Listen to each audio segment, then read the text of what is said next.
بسم الله الرحمن الرحيم. الحمد لله نحمده ونستعينه ونستغفره ونؤمن به ونتوكل عليه ونعوذ بالله من شرور أنفسنا ومن سيئات أعمالنا. من يهده الله فلا مضل له ومن يضلله فلا هادي له. ونشهد أن لا إله إلا الله وحده لا شريك له. ونشهد أن سيدنا وسندنا ونبينا ومولانا محمدا عبده ورسوله صلى الله عليه وعلى آله وأصحابه وأزواجه وذرياته وسلم تسليما كثيرا. أما بعد، أعوذ بالله من الشيطان الرجيم. بسم الله الرحمن الرحيم. والسابقون الأولون من المهاجرين والأنصار والذين اتبعوهم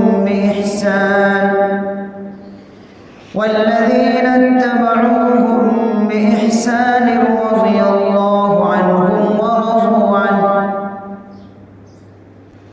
ورضوا عنه وأعد لهم جنات تجري تحتها الأنهار خالدين فيها أبدا.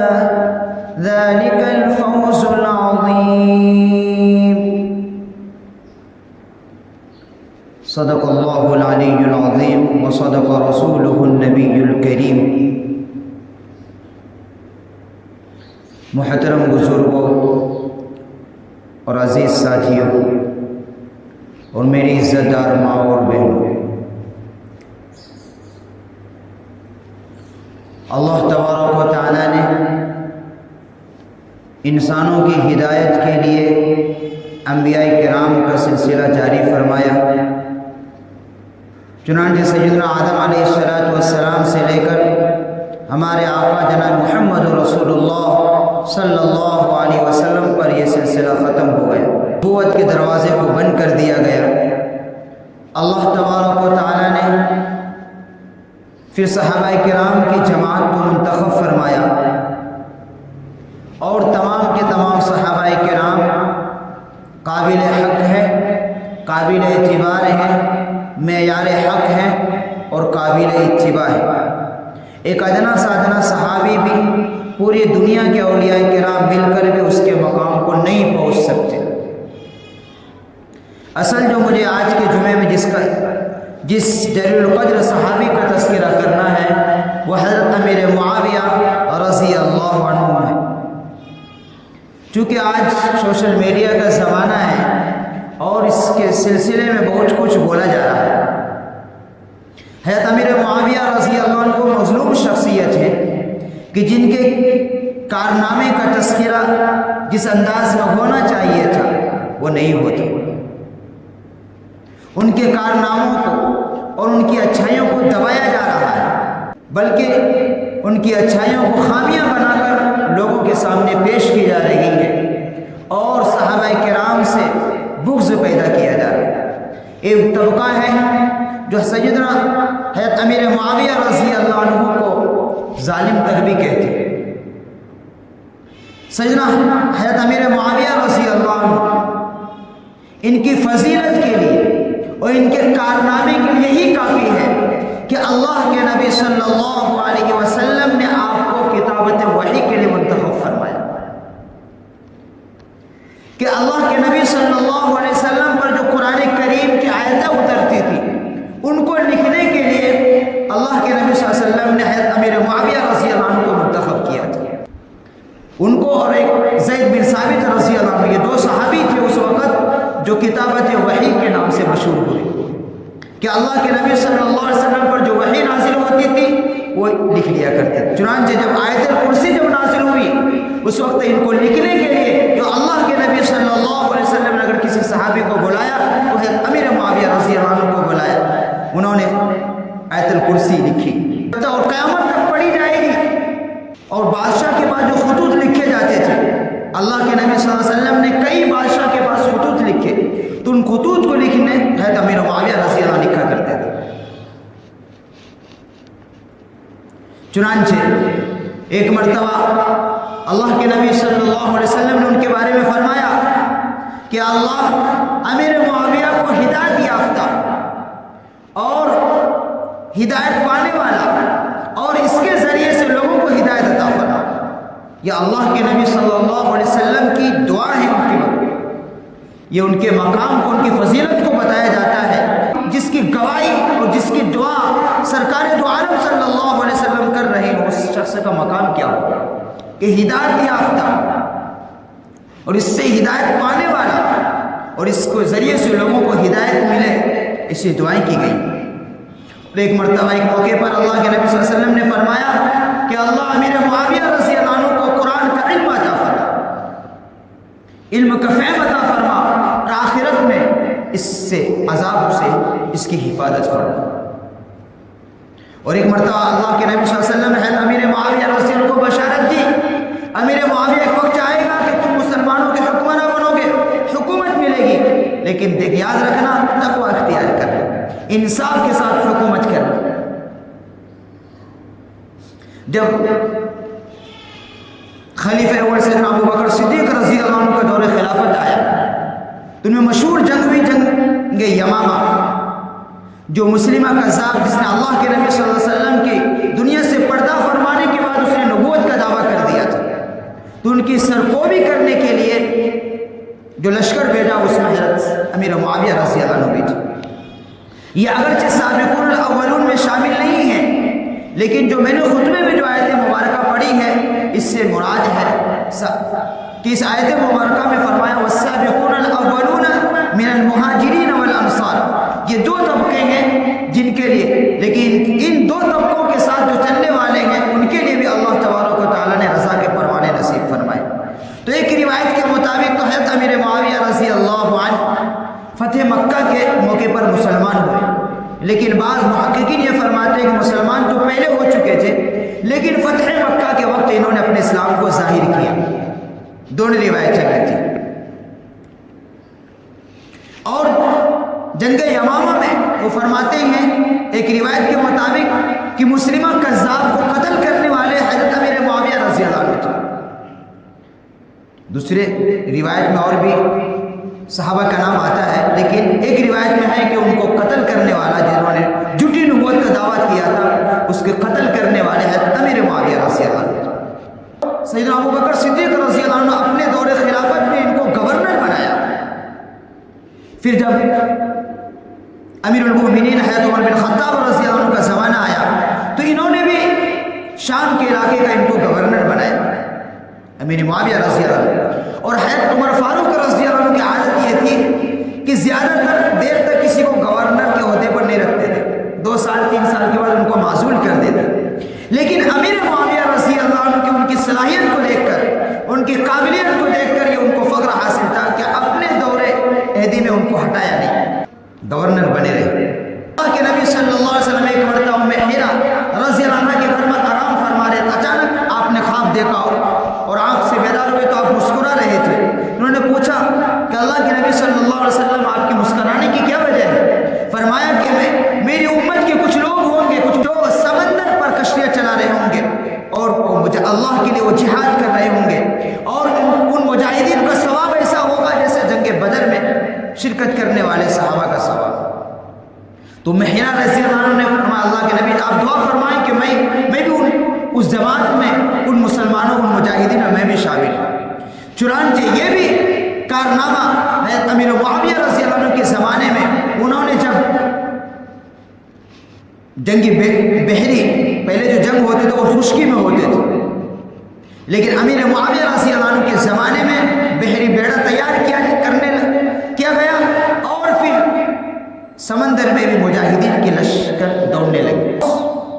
لشکر کے اندر جب رومیوں کی لڑائی کے لیے جب نکلے تو اس میں بڑے بڑے جلیل القدر صحابی تھے. حضرت ابو ہریرہ رضی اللہ عنہ جیسے صحابی تھے، حضرت ابو درداء رضی اللہ عنہ جیسے صحابی تھے، اور یہ کارنامہ بھی حضرت امیر معاویہ رضی اللہ عنہ کے نام اعمال میں ہے۔ یہ وہ کارنامے ہیں جن کو چھپایا جا رہا ہے۔ ان کی اجتہادی غلطی کو لوگ بہانہ بنا کر ان کو طعن و تشنیع کرتے ہیں۔ وہ کیا ہے، وہ مختصر سا اس کا بھی تذکرہ ہو جائے کہ جب حضرت علی رضی اللہ عنہ، حضرت عثمان غنی رضی اللہ عنہ کی جب مظلومانہ شہادت کی گئی، ان کو شہید کیا گیا مدینہ منورہ مدینہ رسول میں، تو حضرت عثمان غنی رضی اللہ عنہ کے بعد حضرت علی رضی اللہ عنہ اتفاق خلیفہ بنے۔ لیکن امیر معاویہ رضی اللہ عنہ کا کہنا یہ تھا کہ سب سے پہلا کام یہ ہے کہ حضرت عثمان غنی رضی اللہ عنہ کو جن لوگوں نے شہید کیا ہے ان کو قصاص میں قتل کیا جائے۔ یہی رائے ام المؤمنین حضرت اما عائشہ رضی اللہ عنہ کی بھی تھی، عنہا کی بھی تھی، یہ دو ایک طرف۔ لیکن حضرت علی رضی اللہ عنہ چونکہ اس وقت تھے کوفہ میں، اور حضرت امیر معاویہ رضی اللہ عنہ کی حکومت شام میں تھی، ان کی رائے اور حضرت علی رضی اللہ عنہ کا کہنا یہ تھا کہ ابھی میری حکومت مسلم نہیں ہے، مدینے کے اندر منافقین کا بھی زور ہے، جب میری حکومت مسلم ہو جائے گی تو انشاءاللہ میں ان پر ہاتھ رکھوں گا۔ لیکن امیر معاویہ رضی اللہ عنہ نے بات نہیں مانی کہ نہیں، سب سے پہلا کام یہ ہے کہ جن لوگوں نے جو قاتل ہے عثمان غنی رضی اللہ عنہ کا، ان کو شہید کیا جائے، ان کو قصاص میں قتل کیا جائے۔ یہی رائے اما عائشہ رضی اللہ عنہ کی بھی یہی تھی۔ اختلاف بڑھتا چلا گیا، پھر وہ ایک جنگ صفین آیا جس میں بڑا نقصان ہوا کہ حضرت امیر معاویہ رضی اللہ عنہ اور حضرت علی رضی اللہ عنہ جنگ ہوئی، جو جنگ صفین کے نام سے جانی گئی۔ اور کسی نے پوچھا کہ جب دونوں طرف لڑنے والی جماعت مسلمان ہی ہے، اب اس میں جو شہید ہوئے ہیں کون جنت میں جائیں گے کون جہنم میں جائیں گے؟ فرمایا کہ سب جنت میں جائیں گے، اس لیے کہ حدیث کے اندر آتا ہے کہ چونکہ اجتہادی غلطی تھی، اجتہاد کے متعلق آتا ہے، چونکہ حضرت ام المؤمنین اما عائشہ رضی اللہ عنہ یہ بھی مستحیض تھی، حافظ قرآن تھی اور مستحیض تھی، اور حضرت امیر معاویہ رضی اللہ عنہ وہ بھی خود مستحیض تھے۔ اور مستحیض کے متعلق روایت کے اندر یہ ہے کہ ان سے غلطی ہو سکتی ہے، غلطی کرے تو بھی ان کی غلطی معاف ہے، تو بھی ایک اجر ہے، اور اگر انہوں نے جو اجتہاد کیا ہے اور اپنے اتحاد سے جو فیصلہ کیا ہے، اگر وہ فیصلہ درست ہو جائے تو اس پر دوہرا ثواب ملتا ہے۔ تو اجتہادی غلطی تھی جو چوک ہو گئی تھی، لیکن اس سلسلے میں بڑا نقصان ہوا۔ لیکن چونکہ صحابہ کی جو جنگیں ہوئی اس میں بہت سارے مسائل ایسے آ گئے جن میں امت کی رحمت بن گئی۔ صحابہ کرام میں جو جنگیں ہوئی حضرت علی رضی اللہ عنہ اور حضرت امیر معاویہ رضی اللہ عنہ کے درمیان، اس میں بہت سارے ایسے مسائل سامنے آئے جن کے لیے امت کے لیے قیامت تک رحمت بن گئی، تو ان کی لڑائی بھی رحمت بن گئی۔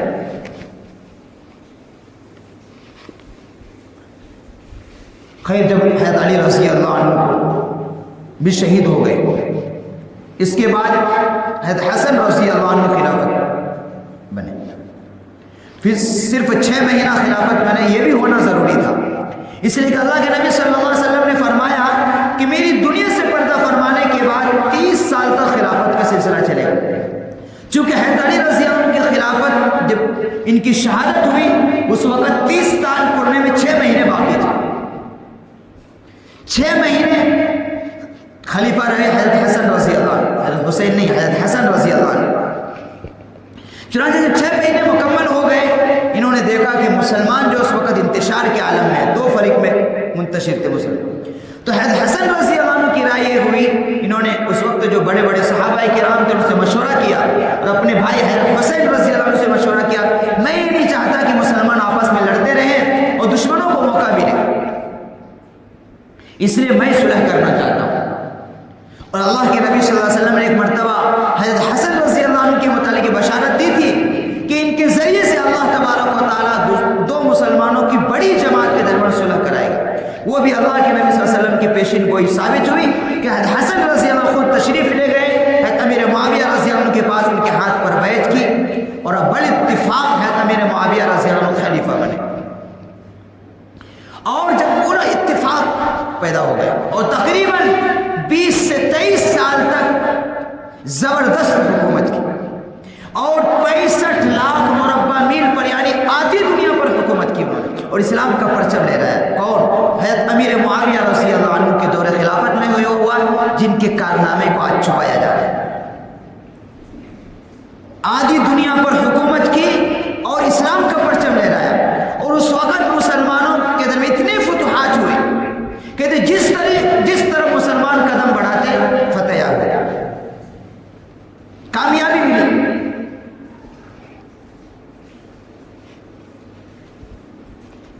جب حضرت علی رضی اللہ عنہ اور حضرت امیر معاویہ رضی اللہ عنہ جب اختلاف انتہائی دور کو پہنچ گیا تھا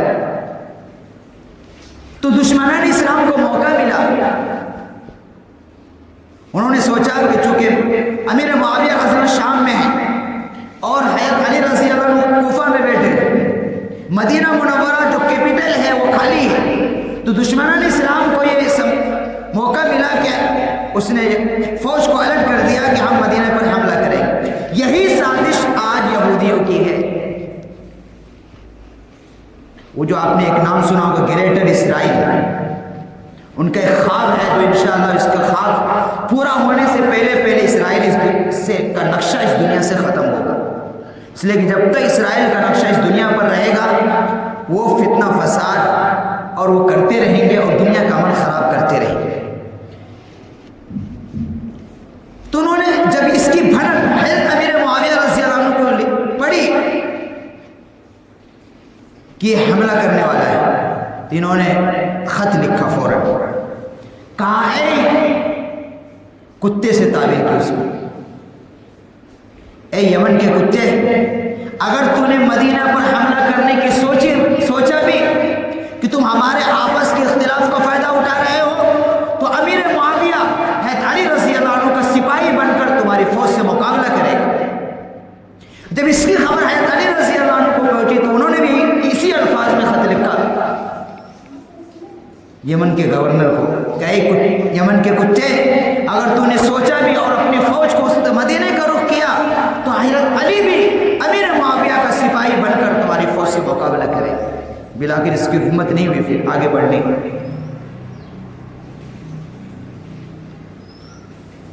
جو حضرت امیر معاویہ رضی اللہ عنہ بالکل آخر عمر کو پہنچ گئے. یہ واقعہ میں نے گزشتہ جمعے میں مختصر بیان کیا تھا. پھر انہوں نے جو ہے اپنے مشورہ کیا، حل عقدوں کو منتخب فرمایا کہ اب میرا وقت کچھ ہی وقت بچا ہے، میں اس دنیا سے جانے والا ہوں، میں یہ چاہتا ہوں کہ میری زندگی میں کوئی خلیفہ بن جائے. اس باغ ڈور کو سنبھالنے سے کہ مسلمانوں میں پہلے اختلاف کی وجہ سے بہت کچھ نقصان ہو چکا ہے، آپس میں لڑائی نہ ہو، اتفاق رائے کی وجہ سے کسی ایک کو امیر بنا لیا جائے. چنانچہ اس وقت جو ان کا لڑکا تھا تمام صحابہ نے رائے دی کہ یزید کو خلافت سونپ دیجیے. تو کچھ لوگ اس کو بہانہ بنا کر یزید کو حکومت سونپ دینا، اس میں امیر معاویہ رضی اللہ عنہ کو کوئی قصور نہیں، اس لیے کہ جس وقت ان کو خلافت دی جا رہی تھی، جس پر اس کے ہاتھ پر بیعت کا اعلان کیا گیا اور کی جا رہی تھی، اس وقت ان کے حالات ٹھیک تھے. بعد میں جب وہ حاکم بن گیا اس کے بعد اس کے حالات بگڑے. تمام علماء کا اس پر اتفاق ہے کہ جب اس کو خلیفہ اور مسلمانوں کا حاکم بنایا جا رہا تھا اس وقت وہ صحیح تھا، صوم و صلات کا پابند دیندار آدمی تھا. لیکن جب حکومت کے عہدے پر بیٹھ گیا اس کے بعد ان کے مزاج بگڑ گئے. اس میں امیر معاویہ رضی اللہ عنہ کو کوئی قصور نہیں ہے، اگرچہ ان کا بیٹا ہے. اس لیے کہ وہ صحابی جب نبی عالم الغیب نہیں ہوتے تو صحابی کہاں سے ہو سکتے؟ بعد کی حالات کس کو معلوم ہے؟ اللہ کو معلوم ہے. کون؟ امیر معاویہ رضی اللہ عنہ نے یہ بھی دعا کی ساتھ ساتھ کہ اگر میرا بیٹا خلافت کا اہل ہے تو اللہ اس کی مدد فرما، اور اگر اس خلافت کا اہل نہیں ہے تو اللہ اس کو پہلے اس دنیا سے اٹھا. یہ دعا بھی کیوں نہیں؟ لیکن بعد کے حالات تو اللہ کو معلوم تھا. لیکن بہت سے لوگ وہی جن کے دلوں کے اندر صحابہ کرام کا بغض بھرا ہوا ہے، یا وہ اپنے نادانی کی وجہ سے ان کو بہانہ بنا کر امیر معاویہ رضی اللہ عنہ پر کیچڑ اٹھاتے ہیں. ان کے جو کارنامے ہیں کہ آج جو ہم قرآن پڑھنے والے اس کے لکھنے والے کون ہیں؟ امیر معاویہ رضی اللہ عنہ کاتب وحی تھے. وہ اللہ کے نبی صلی اللہ علیہ وسلم پر جو وحی نازل ہوتی تھی ان کو لکھتے تھے امیر معاویہ رضی اللہ عنہ. بادشاہ کے نام پر خطوط روانہ ہوتے تھے، ان کو خطوط کو لکھنے والے امیر معاویہ رضی اللہ عنہ تھے۔ بہت سے مقامات پر ان سے مشورہ کیا جاتا تھا۔ حضرت صدیق اکبر رضی اللہ عنہ کے زمانے میں وہ گورنر رہے، حضرت عمر فاروق رضی اللہ عنہ کے زمانے میں وہ گورنر رہے، اور ان کو یہ مقام حاصل ہوا کہ انہوں نے سب سے، دنیا میں اس وقت نہیں تھا، سب سے پہلا بحری بیڑا اگر کوئی تیار کرنے والا ہے جس کی حکومت میں بنا ہے تو امیر معاویہ رضی اللہ عنہ، اور سمندر کے راستے سے جنہوں نے پہلا جنگ کیا، جس نے جہاد کیا مسلمان کی فوج، وہ امیر معاویہ رضی اللہ عنہ کے حکم سے بنا۔ ان کے کارنامے بڑی کتابوں میں درج ہے، لیکن ان کی ایک اجتہادی غلطی کو لوگ ایک بہانہ بنا کر ان کی وقار کو اور ان کے کارناموں کو چھپایا جا رہا ہے۔ ایک مظلوم شخصیت ہے وہ، کہ جن کے کارناموں کو جس انداز میں اس کا تذکرہ ہونا چاہیے نہیں ہوتا، اس امت پر بلکہ قیامت تک آنے والے تمام مسلمانوں پر امیر معاویہ رضی اللہ عنہ کا احسان رہے گا۔ جب تک یہ روئے زمین باقی رہے گی اس وقت تک امیر معاویہ رضی اللہ عنہ کی خدمت کا احسان رہے گا اس امت پر۔ زبردست بہت بردباری تھی ان کے اندر، ایک حکمراں ہونے کے باوجود حلم و بردباری بہت تھی۔ ایک مرتبہ کسی ایک صاحب کو چادر ہدیے میں پیش کیا، انہوں نے جو ہے اپنی حیثیت سے کم سمجھا وہ چادر، اپنے بیٹے سے کہا میرے سے قسم لو، جاؤ اور یہ چادر لے کر جاؤ اور میرے معاویہ رضی اللہ عنہ کو منہ پر مار دو۔ چنانچہ وہ گیا، امیر معاویہ رضی اللہ عنہ کے دربار میں گیا، ان کے پاس انہوں نے اپنے باپ کی قسم کہی کہ میرے باپ نے مجھ سے قسم لی۔ تو امیر معاویہ ایک حاکم ہے، 64 لاکھ مربع میل پر آج دنیا پر حکومت کرنے والا بادشاہ، کہتا تو اپنے باپ کی قسم پوری کر لے۔ چنانچہ اس آدمی نے اس چادر کو لے کر منہ پر مارا۔ ایک مرتبہ کسی ایک اور آدمی کو 5000 نذرانے میں پیش کیا، انہوں نے اپنی حیثیت سے کم سمجھا اور کہا اور لے جا کر امیر معاویہ رضی اللہ عنہ کو گود میں مارا۔ حاکم تھے لیکن بردواری دیکھیے، برداشت کچھ بھی جواب نہیں دیا، بلکہ اس سے اور ڈبل 10,000 درہم اس زمانے کا نہیں، سونے کے سکے ہوتے تھے جو اس زمانے کے اعتبار سے اس کی 10,000 درہم کی کروڑوں میں جائے گا۔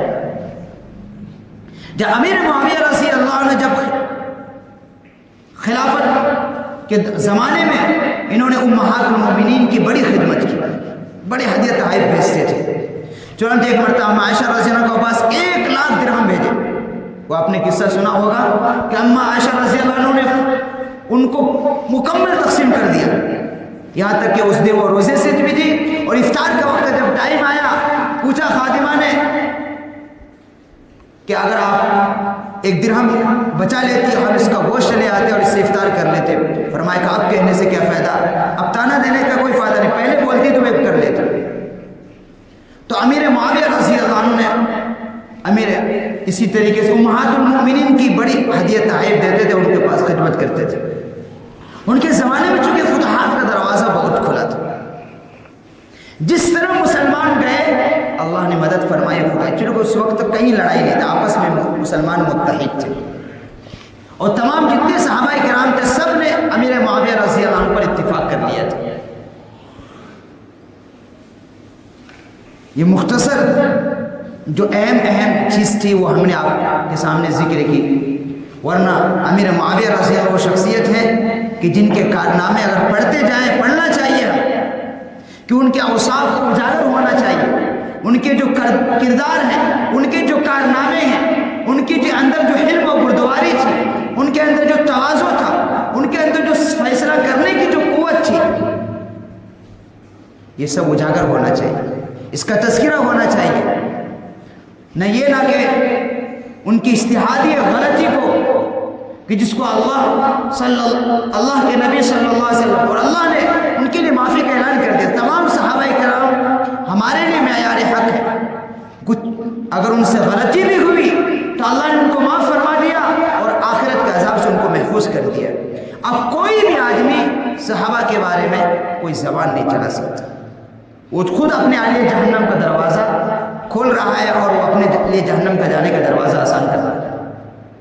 اس لیے ہمارا عقیدہ بالکل پرفیکٹ رہنا چاہیے، ہم اس پہ جمے رہیں کہ اللہ کے نبی صلی اللہ علیہ وسلم کے بعد اگر کوئی اس دنیا میں کوئی جماعت ہے وہ صحابہ کرام کی جماعت ہے، جو قابل اتباع ہے، قابل حق، قابل اتباع ہے، معیار حق ہے۔ اور اللہ کے نبی صلی اللہ علیہ وسلم نے فرمایا کہ صحابہ ستاروں کے مانند ہیں، اور ان میں سے کسی ایک کی بھی اگر ابتدا کرو گے تو منزل مقصود تک پہنچ جاؤ گے۔ اس لیے دل کی گہرائیوں میں ان کی عظمت کو، ان کی محبت کو بٹھانا، کبھی بھی کسی ادنا سے ادنا صحابی کے بارے میں دل میں شکوہ بھی پیدا نہیں ہونا چاہیے۔ چونکہ چھوڑا جاتا کیوں امیر معاویہ نے یزید کو حکومت دے دی، پھر یزید نے جو آل نبی کو، ان کے اجتہاد تھا، اور اس میں امیر معاویہ رضی اللہ عنہ کا کوئی قصور نہیں ہے۔ ہم نے اس کی شروع میں وضاحت کر دی کہ جب ان کو حکومت دی جا رہی تھی اس وقت یزید کی حالت ٹھیک تھی، بعد کی حالت عالم الغیب تھوڑی نہ تھا، عالم الغیب اللہ کس کو معلوم تھا کہ بعد میں بگڑ جائے گا۔ تو کسی چیز کو بہانہ بنا کر کسی جلیل القدر صحابی ہیں، ایک تو صحابی ہیں لیکن وہ بھی جلیل القدر صحابی ہے، کاتب وحی ہیں، اس لیے امیر معاویہ رضی اللہ عنہ ایک وہ اس امت کی ایک مظلوم شخصیت ہے کہ جن کے کارناموں کو چھپایا جا رہا ہے، جن کی شخصیت کو داغدار کیا جا رہا ہے، اور جن کے اوصاف و کردار کو مٹانے کی کوششیں کی جا رہی ہے۔ یہ روافظ کا اور دشمنان اسلام کا یہ طریقہ رہا ہے۔ تو مسلمانوں کو چاہیے کہ سازشوں سے پاک رہے اور حقیقت کا علم رکھے، اور صحابہ کرام کے سلسلے میں کسی طریقے سے کوئی بدگمانی نہیں ہونی چاہیے، اور اس میں شک میں بھی نہیں پڑنا چاہیے، بلکہ یہ سمجھیں کہ ہمارے لیے صحابہ کرام کی کسی ادنا سے ادنا صحابی کی اتباع بھی ہمارے لیے نجات کا ذریعہ ہے، ہمارے لیے دنیا اور آخرت میں کامیابی کا ذریعہ ہے۔ اس لیے کہ ایک ادنا سا صحابی بھی ایک مرتبہ حضرت عبداللہ بن مبارک رضی اللہ عنہ کے سامنے کسی شخص نے سوال کر دیا، سوال کرنے والا بڑا ذہین آدمی تھا۔ عبداللہ بن مبارک کون؟ یہ امیر فی الحدیث کا لقب ان کو ملا ہے، یہ امام بخاری رحمۃ اللہ علیہ کے بھی استاد ہے۔ کہتے اتنے مبارک ہستی تھے وہ کہ اگر امیر جس مجلس میں عبداللہ بن مبارک آ جائے وہاں اللہ کی رحمت برس جاتی ہے۔ امیر فی الحدیث کا لقب ان کو ملا ہے۔ ان کے سامنے کسی ذہین آدمی نے سوال کیا کہ عمر بن عبدالعزیز اور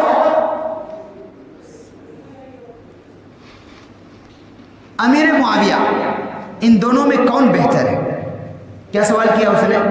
ایک سب سے امیر عمر بن عبدالعزیز یہ صحابی نہیں ہیں، یہ تابعی ہیں، اور سب سے بڑے تابعی، اور امیر معاویہ رضی اللہ صحابی ہیں۔ کیا جواب دے؟ کیا سوال کر رہے؟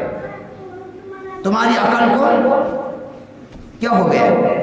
کہا کہ امیر معاویہ رضی اللہ عنہ نے اللہ کے نبی صلی اللہ علیہ وسلم کے ساتھ جو جنگیں کی، اور جس گھوڑے پر سوار ہو کر انہوں نے جو جنگ کی، اس گھوڑے کے پیر کا جو دھول اڑا، اور اس دھول سے کی جو گندگی اس گھوڑے کے ناک میں جا کر لگی، یا اس کے مقام تک بھی حضرت عمر بن عبدالعزیز رحمۃ اللہ علیہ نہیں پہنچ سکتے، اس لیے کہ وہ صحابی ہیں۔ عمر عبدالعزیز اگرچہ کامیاب حکمراں ہے، اس کو عمر ثانی بھی کہا جاتا ہے، زبردست ان کا مقام الگ ہے، لیکن امیر معاویہ رضی اللہ عنہ ایک صحابی ہیں۔ یہ اس جنگ میں ان کے گھوڑے نے جو جنگ کے جہاد کیا، اس گھوڑے کے پیر سے جو دھول اڑنے والا ہے، اس دھول کا مقام بھی حضرت عمر بن عبدالعزیز رحمۃ اللہ علیہ نے رکھتے۔ اس سے اس کا مقام پتہ چلتا ہے کہ امیر معاویہ رضی اللہ عنہ کا کیا مقام تھا۔ دیکھیں گے آپ لوگوں، چونکہ چیزوں میں آپ لوگوں کو انٹرسٹ نہیں ہے۔ اس وقت ہے ایک آدمی ہے جو ہمارے صف میں تھے، لیکن وہ صحابہ پر بھوکنے کی وجہ سے کراس کر گئے۔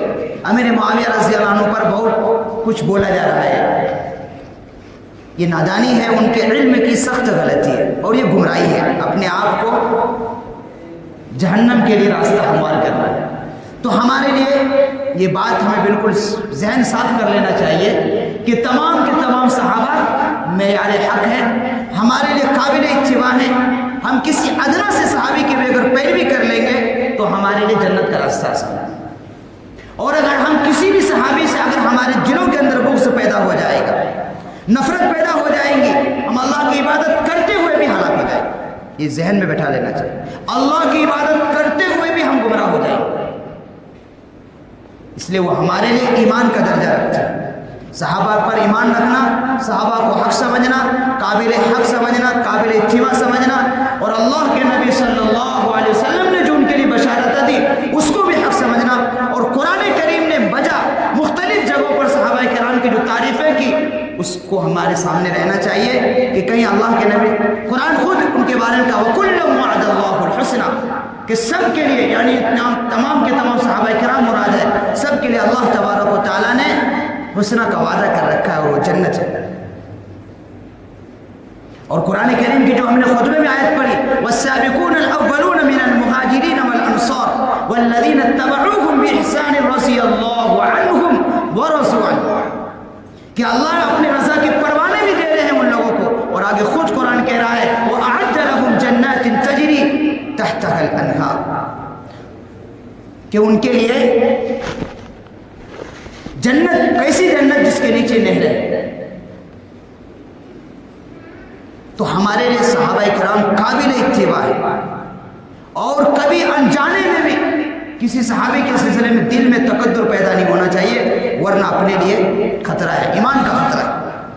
اس لیے اتباع نہ کرنا ایک الگ کمزوری ہے، لیکن بدگمانی پیدا کرنا اور دل میں نفرت پیدا کرنا یا کسی صحابی کو برا بھلا کہنا یہ اپنے ایمان کو خراب کرنا ہے، بلکہ کفر کا راستہ اختیار کرنا ہے. اس لیے اس چیز سے بچنا چاہیے، اپنی زبان کو بھی محفوظ رکھنی چاہیے اور اپنے دل میں کے اندر صحابہ کرام کی عظمت، اس کی محبت دل کی گہرائی میں بیٹھی رہنی چاہیے، تو ہم نجات پائیں گے. اور اگر اس سلسلے میں کمی آئے گی تو پھر ہماری عبادتیں قبول ہونے کے قابل نہیں ہوگی، ہماری عبادتیں بھی رد کر دی جائیں گی. اس لیے ہم مسلمانوں کی ہمارے ایمان سے اس کا تعلق رکھتا ہے، ہمارے عقیدے سے اس کا تعلق ہے، اور ہماری کامیابی اور ناکامی کا مدار یہاں پر آ کر ٹھہر جاتا ہے. اس لیے تمام کے تمام صحابہ کرام سے محبت، عقیدت رکھنا ضروری ہے کہ غلطی جو بھی چھوٹی موٹی ہوئی اللہ نے معاف کر دیا، اعلان کر دیا معاف ہے. ان کے لیے آخرت میں کوئی سوال نہیں ہوگا، کچھ گچ نہیں ہوگی. آخرت کے عذاب سے تمام صحابہ کرام کو محفوظ کر دیا اللہ نے. قرآن گواہ ہے، حدیث نبی گواہ ہے. اس لیے ہم بھی اور ہماری آنے والی نسلوں کے اندر اس بات کا علم رہنا چاہیے کہ صحابہ کرام بھی اللہ کے نبی کے بعد اگر کوئی جماعت قابل اتباع ہے تو وہ صحابہ کرام کی جماعت ہے.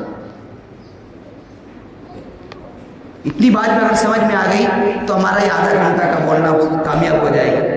کریں انشاءاللہ دل کی گہرائیوں میں جگہ رہنی چاہیے، محبت رہنی چاہیے، اور یہ سمجھنا چاہیے کہ ہمارے نجات کا ذریعہ صحابہ کرام کی اتباع میں ہے، ان سے محبت کرنے میں ہے، ان سے عقیدت کرنے میں ہے. ان کی پیروی کریں گے تو انشاءاللہ جنت تک پہنچیں گے. اور اگر ان کے راستے کو چھوڑیں گے یا ہم یا ہماری آنے والی نسلیں ان کے راستے سے ہٹیں گے تو اللہ حفاظت فرمائے کہ اس کا ٹھکانہ جہنم ہوگا. اس لیے ہمارے لیے بھی دنیا اور آخرت کی کامیابی کا معیار بھی صحابہ ہے، ان کا طریقہ بھی ہمارے لیے قابل اتباع ہے. ان کے الفاظ، ان کے کردار، ان کے اخلاق، ان کی سیرت و کردار سب کے سب ہمارے لیے قابل اتباع ہے، اور اسی میں ہمارے لیے دنیا اور آخرت کی نجات کا ذریعہ ہے. اللہ تبارک و تعالیٰ سے دعا ہے کہ اللہ رب العزت ہم سب کو صحابہ کرام کے نقش قدم پر چلنے کی سعادت نصیب فرمائے اور ان کی پیروی کرنے والا